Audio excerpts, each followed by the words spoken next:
لخکر د مخ پوڑان دی روان غازی عمر پتیخت شول غربی اشغالگران غازی عمر لخکر د مخ پوڑان دی روان غازی عمر پتیخت شول غربی اشغالگران غازی عمر پتیخت شول غربی اشغالگران غازی د اذان نیوز قدرمنو لیدونکو السلام علیکم. په دې هیله چې روغ او جوړ به اوسئ. د افغانستان په اړه په ازبکستان کې جوړیدونکي کنفرانس کې 20 هیوادونه ګډون لري. د دغه کنفرانس کې د ګډون په موخه پرون د افغانستان د بهرنیو چارو سرپرست وزیر مولوي امیر خان متقي د یو ټیم په مشرۍ ازبکستان ته رسېدلی و. د ښاغلي امیر خان متقي په ازبکستان کې ښه درناوی او پروتوکول ورکړ. په ازبکستان کې د افغانستان په اړه جوړیدونکې غونډه چې ټاکل شوې وه نن دوشنبه ترسره شي، خو دغه غونډه د ناڅرګندو دلایلو له مخې نن دوشنبه ترسره نه شوه او سبا سه شنبه به یې لومړۍ ورځ وي. په دغه غونډه کې پوخا ویل شوي وو چې د 20 هیوادونو او بیلابیلو سازمانونو استازي به ګډون کوي، خو په وروستۍ کې د افغانستان لپاره د امریکا ځانګړی استازی توماس ویست او د افغان ښځو او بشري حقوقو لپاره د امریکا ځانګړی استازی رینا میری په دغه دوه ورځني کنفرانس کې د ګډون لپاره ازبکستان ته ځي. د امریکا د بهرنیو چارو وزارت نن اعلان وکړ چې د امریکایي پلاوی به له نړیوالې ټولنې سره په دې کنفرانس کې ګډون وکړي څو له افغانانو سره د واشنګټن پر ملاتړ ټینګار وکړي. د امریکا د بهرنیو چارو وزارت اعلامیه کې راغلي چې په دې کنفرانس کې به امریکایي چارواکي له طالبانو وغواړي چې د افغانستان د خلکو نړیوال ټولنې په وړاندې خپل مکلفیتونه پوره کړي. د اعلامیې له مخې د جولای په 20مه به د ترهګرۍ او مالي استخباراتو لپاره د خزانې مرستیال براین نیلسن له توماس ویست سره یو ځای شي او له طالبانو سره به د هغه اقتصادي ننګونو په اړه خبرې وکړي چې د افغانستان خلک ورسره مخامخ دي. په دغه اعلامیه کې دا نه دی ویل شوي چې امریکا د افغانانو شتمنۍ غصب کړي، په افغاني بانکونو یې بیلابیل بندیزونه لګولي چې له امله یې افغان حکومت او افغانان له ډېرو ګڼو ستونزو سره مخامخ دي.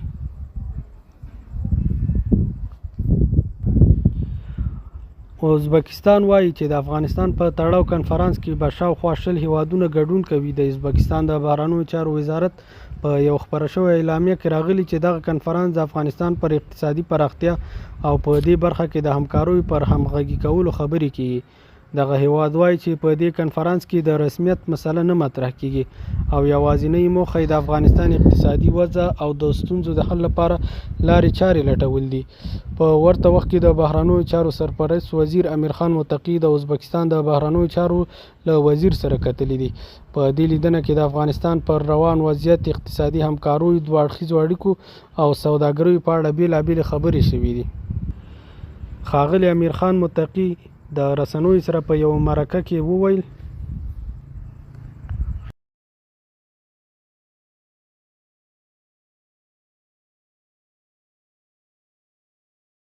سر مسائل اقتصادی صحبت میشه و صحبت میشه که چطور افغانستان به مرکز ترانزیت و به مرکز اقتصاد بدل شود، چطور افغانستان نقطه وصل در مابین آسیای جنوبی و آسیای مرکزی رول خود ادا کنه و همچنان درباره خط آهن که از ترمیز به مزار، از مزار به کابل و از کابل به پشاور تا به تمام مناطق آسیای جنوبی وصل شود، در این باره صحبت شد و آینده هم صحبت میشه. و ما چون که با کشور دوست ازبکستان تعلقات بسیار خوب و حسنه داریم و امیدوار هستیم که در این عرصه پیشروی‌های دیگه هم داشته باشیم و از این کنفرانس توقع داریم که درباره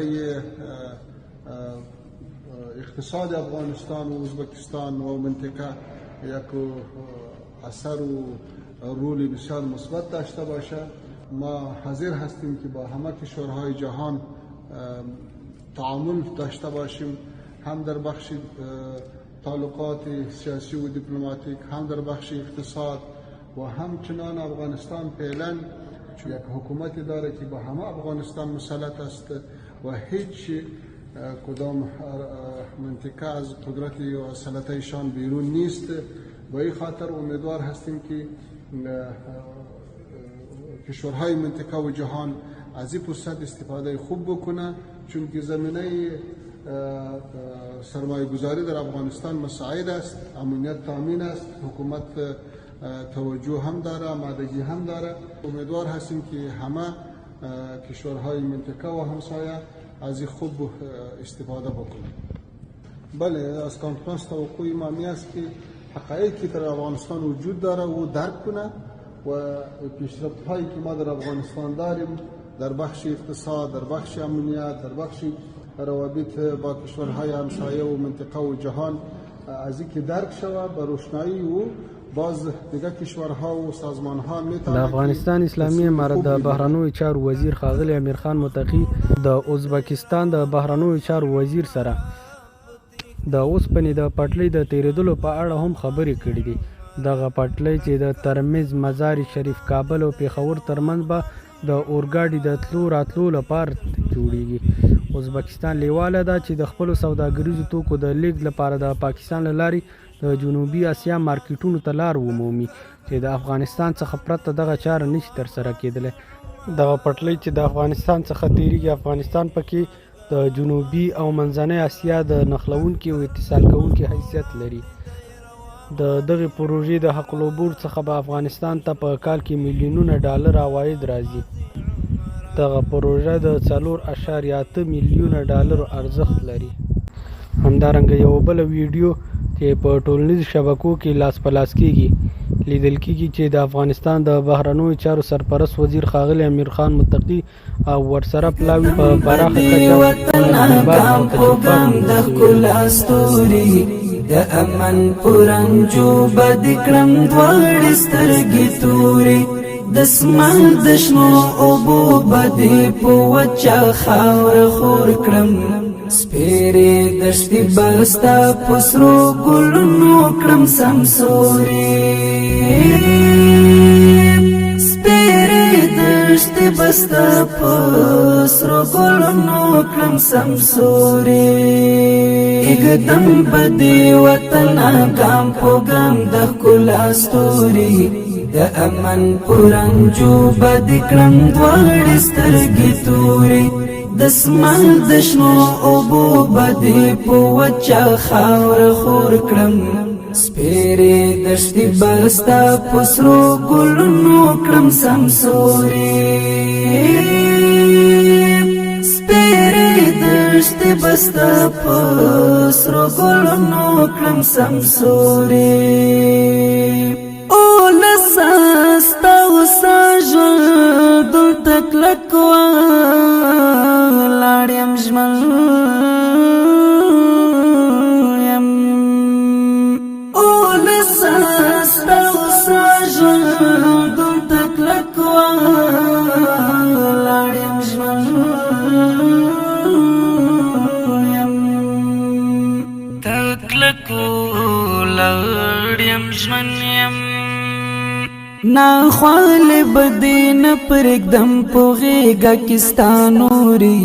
سپېرې دښتې بستا په سرو ګلونو کړم سمسورې